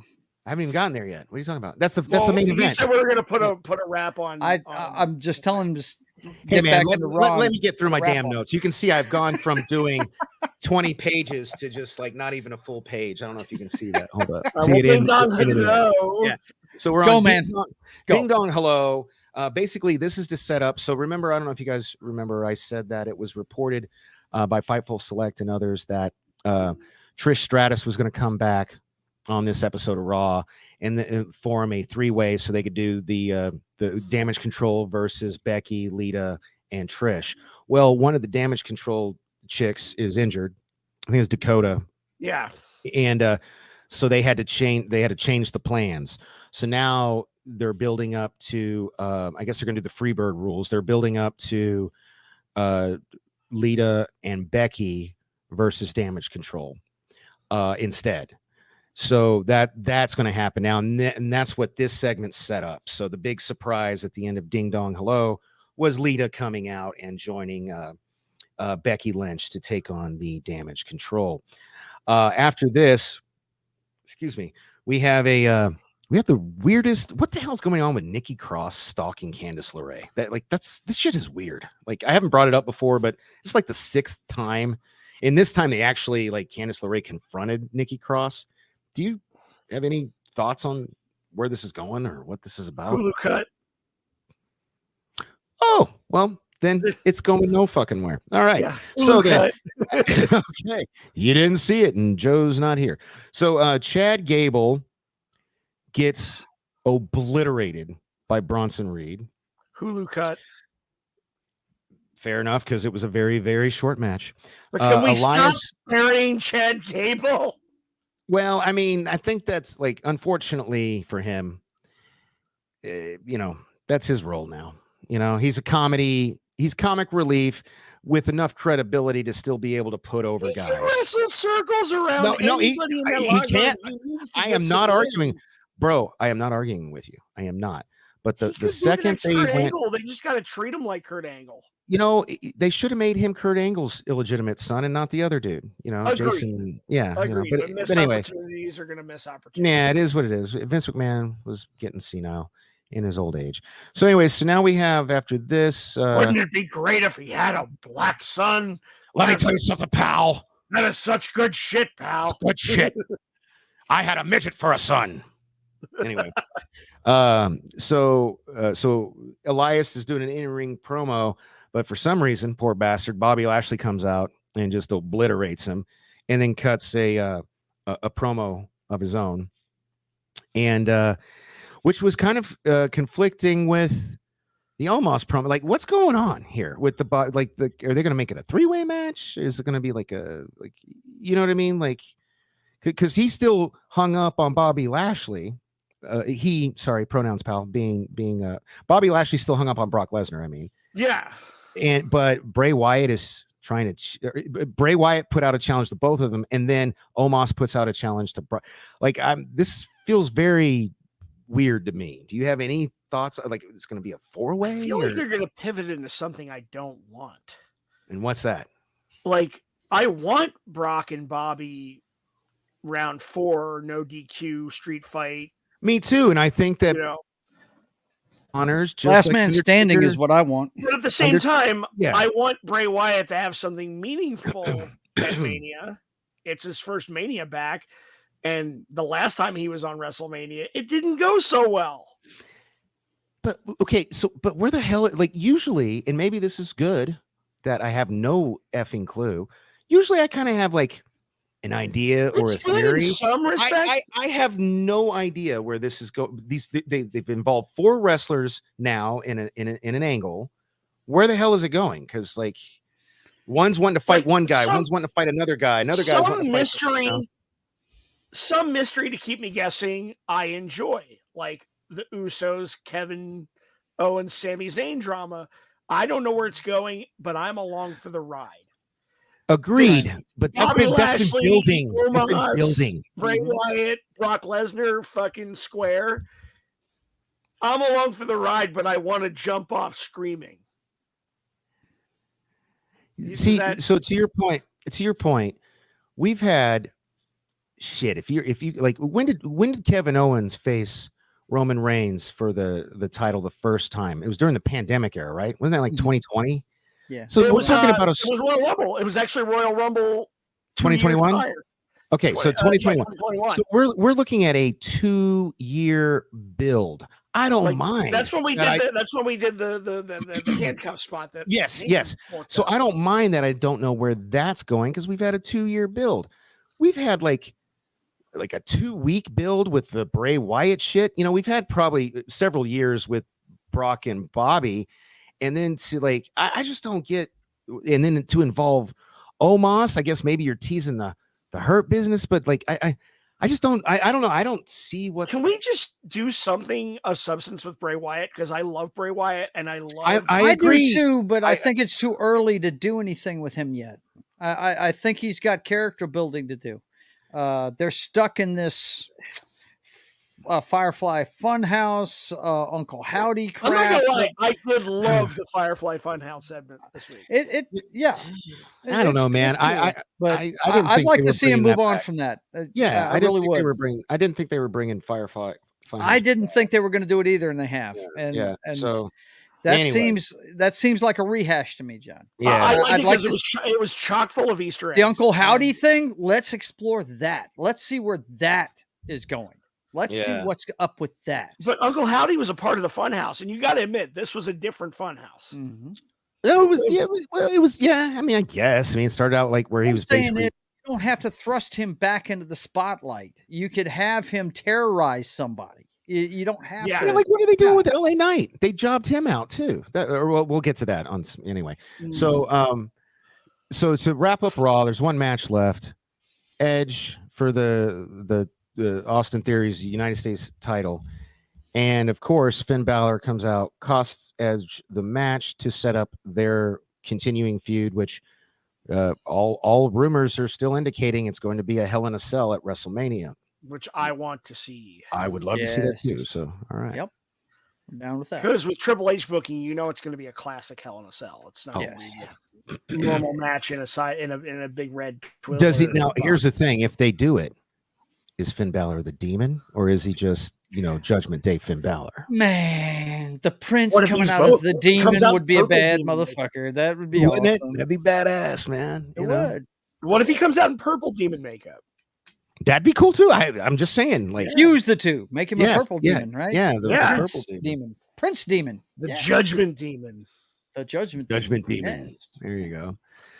All right, well that and then they can make a Funko Pop of it, and I'd buy it. There you go.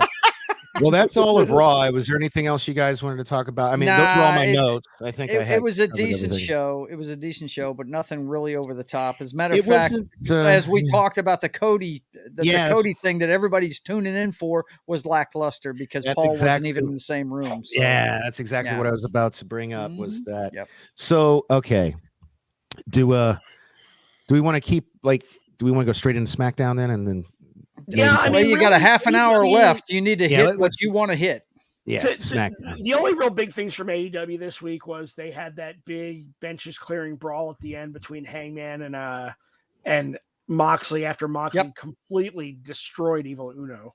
I mean, that was smoked him. Here's the thing, though. I think you should save blood for pay-per-views and for big angles. Yeah, I don't understand. Oh, wait a minute. I don't think I needed to see. It's like John Moxley has to bleed every week. Like I don't think I needed. You stole the words out of my mouth. That's what I feel like. Yeah. I don't think I needed to see Moxley choking out a glorified jobber and squeezing his blood out. When I first started watching wrestling when I was a kid, it was Ric Flair, it was Harley Race. It was it was Mid-South Wrestling. It was the Fabulous Freebirds from Texas. It was it was. And they had great matches in studios on television, kind of like what you see in NWA Power. Okay. Same kind of vibe. But the big shows, that's when they let it all hang out. That's when you had to see it. If you couldn't watch it live, you had to read it in a magazine and everybody was bloody. Yeah. And AEW does have that vibe with their pay-per-views. Their pay-per-views I will classify as must-see. Must-see. Yeah. I say, like, AEW really overdoes shit on free TV. I don't need to see I don't need to see blood. I don't need to see blood every week. I don't do need to like see the fact that every week, they're not afraid to do a title change on television. Well, I'm glad to see that. That's different. I like that too.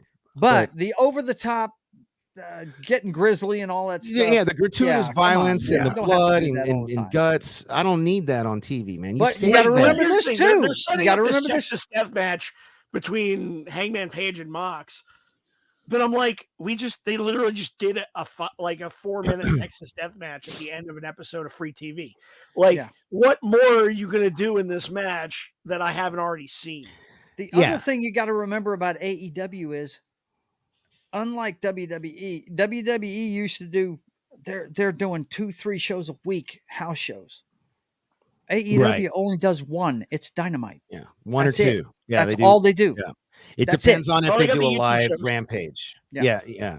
So they're about to cycle that up, and I think you'll see that draw back a little bit when they start doing that. I hope so.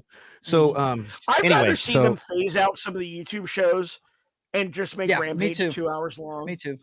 Yeah. I'd rather than make Rampage 2 hours long. Take AEW Dark and fold it into Get Rampage, make it a 2-hour show. Yeah. Well, I mean, that's easy to say, and I would like that too, but that's not up to them. That's up to TNT. You know what I mean? That's their their Warner Brothers Discovery. That's the contract. Yeah. Yes. So the only other thing about, because I did watch the MJF promo was good as usual. So, it was. Yeah. I didn't. Again, I watched the ups and downs. I didn't see the promo. Yeah. He's just being a total shit. He's being MJF. Who's he ragging on now though in this? Oh, he's feuding with Brian. Yeah. Oh yeah, that's right. Yeah, Brian Daniels. Yeah, they're about to do a 60-minute American Dragon Iron Man match. Now I'll be in for that. That's at Revolution. Yeah, next weekend. Is that next weekend? It's next weekend. Yes, sir. Sure is. When you say next week from today. Oh, okay. So we can do our predictions next week. Yeah, we can do. Okay. All right. So it's an hour before the show. Hey, that's fine. That's fine. I need to get the card is shaping up to be a pretty good card. I'm not gonna lie. I'm actually looking forward to the women's title. It's a triple threat between Jamie Hayter. Yes, Ruby's gonna be in it. Yep. Saraya and Ruby Soho. Yep. Oh my God. So on and Saraya's actually wrestling. Yes, she is wrestling, folks. And she's a heel, and I love it. Yes. Let's talk about Rampage. Again, I only watched the ups and downs, and then I went and I saw a clip. Hold up.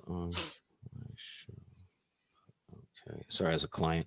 I went back and oh my God, Saraya looked super hot on Rampage. She's had a little bit of surgery on her face, but she looks great. Yeah. Well, I mean, I was just looking at that ass, but anyway. So no, well, there was something on Rampage. Oh, Orange Cassidy won. So Wheeler Yuta lost to Orange Cassidy. I didn't agree with that. What did you guys think of that? Well, I didn't watch the match, but Wheeler Yuta already has a belt. I don't need to see him having 2 belts. Fair enough. And he retained it. They did a bunch of ROH TV tapings. And I like this tweener heel turn with the Blackpool Combat Club that they're doing right now. I liked how Claudio, I saw a clip. I guess Claudio came out and did the William Regal thing where he smacked Wheeler Yuta in the face and was like, "Get in there." Yeah. So that was cool. I love it, man. Love it. All right. So, I love anything Claudio, by the way. Claudio's great. He's Claudio's awesome. great. Yeah. So SmackDown. Since we talked about it earlier, I'm going to jump around with my notes. But what the hell are they doing with LA Knight? Why did he get jobbed out to Kofi? That did not make any sense to me. I don't think with Kofi it was considered a job. It fit the angle. He was how he should have beat Kofi. He should beat Kofi. I'm with him on that. They're jobbing him out. It's not. He lost to Bray.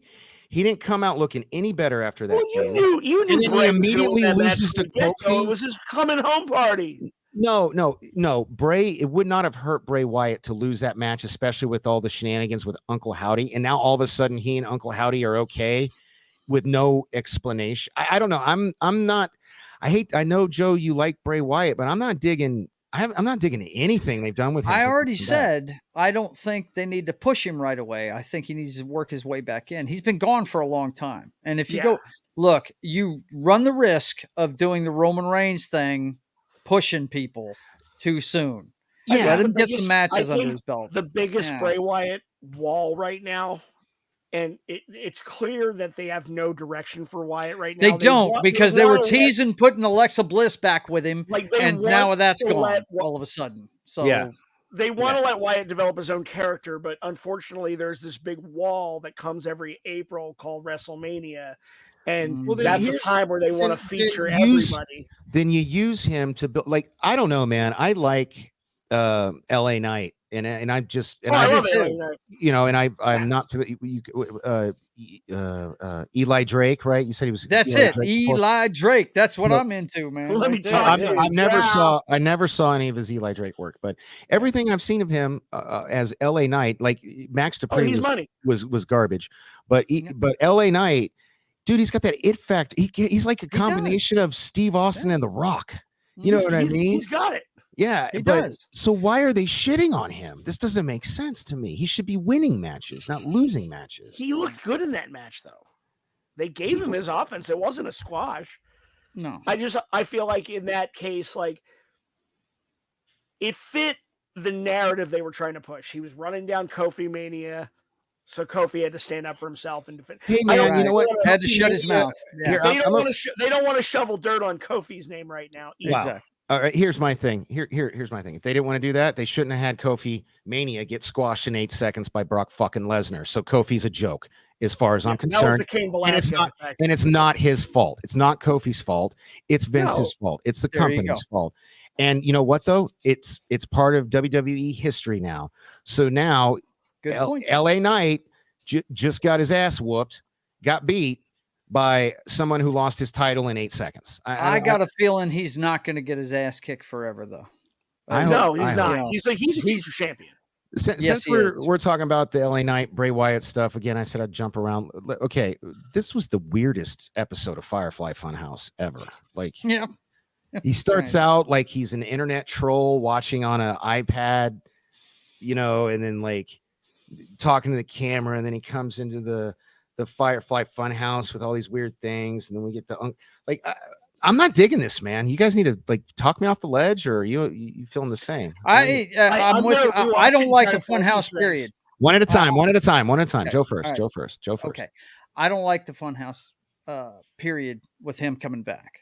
I mean, unless we're going to go full bore with it, and I mean, because we still haven't even seen the Fiend. We're, So why are we're we doing caught Firefly? between Yeah. two different things here. He's moving on to Uncle Howdy, but at the same time, he's hanging on to the past. And, you know, I long for the days of the Fireflies and the family. You know what I'm saying? I'd like to see a faction. I'd The like Wyatt to see Six. that. They've been teasing this Wyatt Six. Are we not like? Is that But they're dragging their feet with it. That's the problem. Raw after Mania.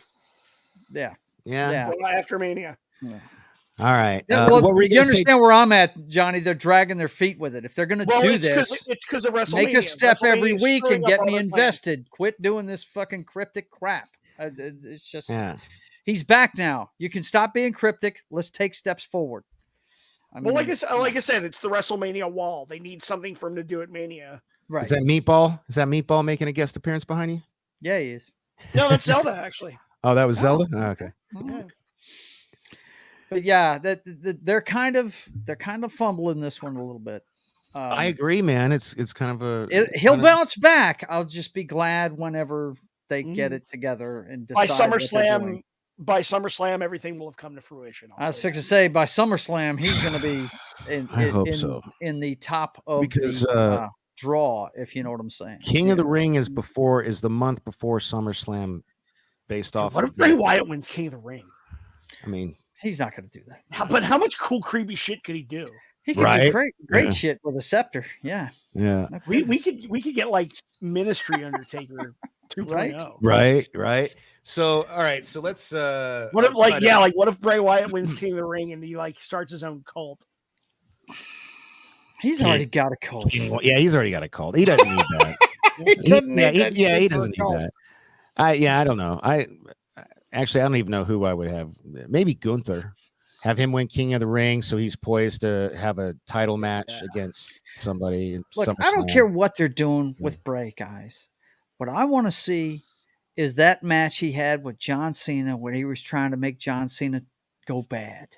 You know, that kind of storytelling. And Bray can do it, man. He can do it. That guy is that kind of guy in the ring. That's what I want to see. These spots they do with him is great. I want to see him back in the ring telling stories. That's what I want to see. All right, so I think we got like maybe 13 to 15 minutes left. So I want to get through the rest of SmackDown. To kind of start from the beginning. Well, we'll book it. We'll end it with Bloodline. So we have Imperium taking on the team of Madcap Moss, Braun Strowman, and Ricochet. And even though Imperium won, the good guys. They showed up. Yeah. It wasn't a squash. Well, not just that, but they kind of had the last laugh, you know, because the McIntyre came out the Viking Raider. Like there was this whole it was almost kind of a schmoz thing. They had the Viking Raiders and Sheamus and McIntyre. Yep. They all came out. They're all fighting, and then the bad guys get beat up, even though they won. And Viking Raiders get their asses handed to them, which I thought was cool because they get like over the barricade, as Simon Miller calls it. So I thought that was a good, solid start to the show. Did you guys want anything else you want to say about that match? No, I just, every time I see McIntyre, I'm like, I wish the world had been watching during the Virus of Unknown Origin. I know, man. Camp. He really was. He really was, and he deserved that moment. And he fell. No pun intended. He fell on the sword for the WWE being the champ during that year. He really did. So did Strowman too. I mean, Strowman carried. But yeah, it was good to see McIntyre come out there and all that good stuff. Yeah, it was pretty cool. Yep. Although I will say, I mean, I appreciate what they're trying to do, the Viking Raiders, but those two fat old sons, they're never going to get those guys over. Yeah, I'm not into them. I'm not into them at all. Yeah, I can't. Fucking do some cardio, bro. How long has Sheamus been around that place? Oh God, he's still as over as he's always been. So Sheamus was there before I quit watching wrestling, so he's had to have been there at least a decade. Yeah, over a decade. Yeah, more than a decade, no doubt. I think he's been around 14, 15 years now. Yeah, he's been there a minute. So the next thing is we officially get. I guess I don't know if Santos Escobar wasn't he a part of he's the leader of Legado del Fantasma. Which are they? He's in a face turn for Santos. Oh, they did it. Are you kidding me? They already did it. He's turned face. Yeah, he with this Rey Mysterio stuff. They've totally. That's how it looks to me. Like, but so is he leaving the group you named? I don't know the name. I'm terrible at that stuff. Legado del Fantasma. Legato, that thing. I don't know if he's leaving. You want to hear my craziest little fantasy book from Postmania? Sure. I'm like, what if this Santos face turn is a swerve? What if Rhea Ripley? Okay, so this is there's a lot of pieces going to fall into place real quick. I'm just going to run through them real quick. At WrestleMania, Edge beats Finn Balor, and Judgment Day is completely disbanded. I'd like to see that, but keep going. Go ahead. Well, Rhea beats Charlotte. Has to go to SmackDown. Women's title. Right. Rhea and Dominic and Ray probably fight at Mania. Result is unclear. Dominic has to Dominic's got to lose. Come on. Dominic's got to win. No, he's got to lose. He's got to win. Sorry. Let me finish. Dominic and Rhea moved to SmackDown permanently post-Mania, and Dominic joins Legado Fantasma. Why would he do that? He's got Rhea. This is Latino heat, man. Nah, they don't need to mix those. Mommy. He comes out dressed like a cholo all the time. Maybe Santos could give him a real Latin makeover, you know? Yeah, hold up. No, sorry. I hate when people are early. I told this dude I have a podcast until 1. I'll tell you what I'm looking forward to, though, guys, is those two ex-UFC chicks fixing to dominate the women's. Oh, the tag team. Right. Yeah. So let's get into that. So Shayna Baszler makes, she just whips the shit out of Natalya pretty quick with the armbar. And Ronda, also like, my girl, Ronda Rousey. Puts Tegan Nox in her place. So they announced next week there is going to be a tag team match, which, Shayna and Ronda are going to easily win. Oh, yeah. So where was on my notes? Then we have Karrion Kross, Rey Mysterio match. This is I think this is the last of my notes. So if I missed something, let me know. So and you know what? Karrion finally gets a win, because that was another guy I was worried about. I'm like, why the hell is this guy losing so much? Well, and he's finally gets the win. I got a soft spot for Karrion Kross. Oh no, Karrion Kross is and his wife. Are you kidding me? He's legit. Yeah, but they're local guys to us, so I always wish good things for. I still call him Kevin. So they've got to fine tune their gimmick a really little bit. Keep him with his wife and fine tune that gimmick a little bit, and let his wife wrestle. Yeah. A lot of people who just see her as a manager don't know that Scarlett Bordeaux can actually go hard. She can go. Yes. Yeah. So let her wrestle. So yes, there were some little, shenanigans with Dominic, which I think again is just planting seeds, building to the Dominic Ray match at WrestleMania. I thought Ray was actually going to get. I actually thought Ray was going to get actually hit him. No, see that was how the show ended. That big tease was like Ray or Dominic was like, come on, hit me, like just egging him on, and then Ray was that's the second time I've ever heard Rey Mysterio get booed, and the first was the whole Royal Rumble fiasco when he wasn't Daniel Bryan. Yeah, but that was the first time I've ever actually seen Rey Mysterio get booed. Yeah, for being Rey Mysterio. All right, so now let's talk about the end of the show. I mean, because that was the last wrestling match. They know where their bread is buttered. Right. They end this show with bloodline, baby, with the bloodline. So Jimmy Uso comes out. I skipped over, they had a couple vignettes or whatever throughout the thing to lead up to it. They talked backstage with him a couple of times. Yeah. So now we're to the ring stuff. When he first got there, Caleb Braxton's like, "Hey, what's up?" He's like, "I don't know, man. I've called him. I've left some voicemails. I've sent him text messages. Haven't heard from him. Blah blah blah blah blah." So now he's out at the ring, and he's like pleading, like, "Yo, Oos, I got you. I love you. I need you, blah, blah, blah, that kind of shit." And then Sami Zayn in the hoodie shows up. Hoodie Ninja. Before we get to the end, because, I talk a lot. Well, Monkey Jeebus, you're always buying toys. So I wish I had your kind of expendable income, but it's all good. Hey, and by the way, anybody watching, because I don't have expendable income, I would love an extra large American Nightmare shirt from the WWE shop, which is also a sponsor of the show that I forgot to go over. I am terrible at this.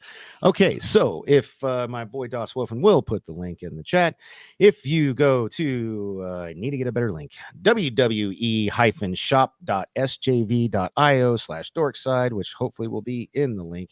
The link will be in the it's in the description, but hopefully it'll be in the chat. If you go there and make a purchase through that link, it directly supports the Dork Side of the Ring show that you are watching.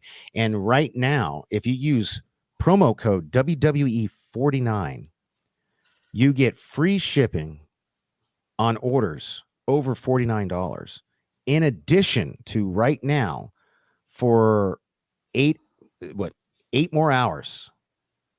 It ends in 8 hours. In 7 minutes. So that's what? So it's 1. That would be 9. Right? 9 o'clock Pacific. Midnight Eastern.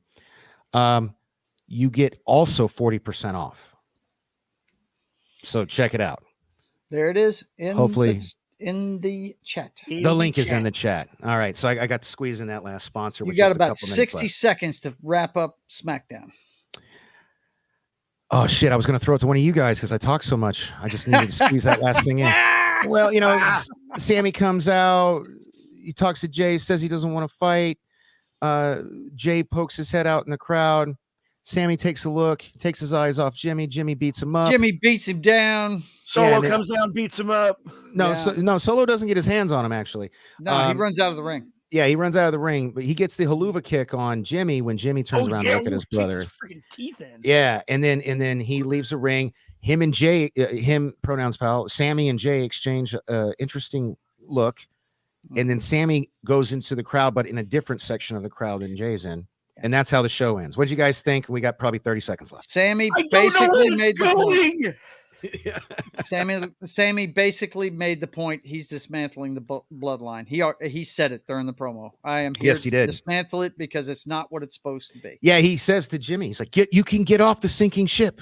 Yeah, you can get off the sinking ship because it's not about him. It's about people staying together. That's what it was about. It is really good. Yeah, it is. Really good storytelling. Mhm. And I guess my mom's saying bye, so I guess that means it must be time to go. So It's thank about you there. guys for tuning in, and we'll see you next week on Dork Side of the Ring. Take care.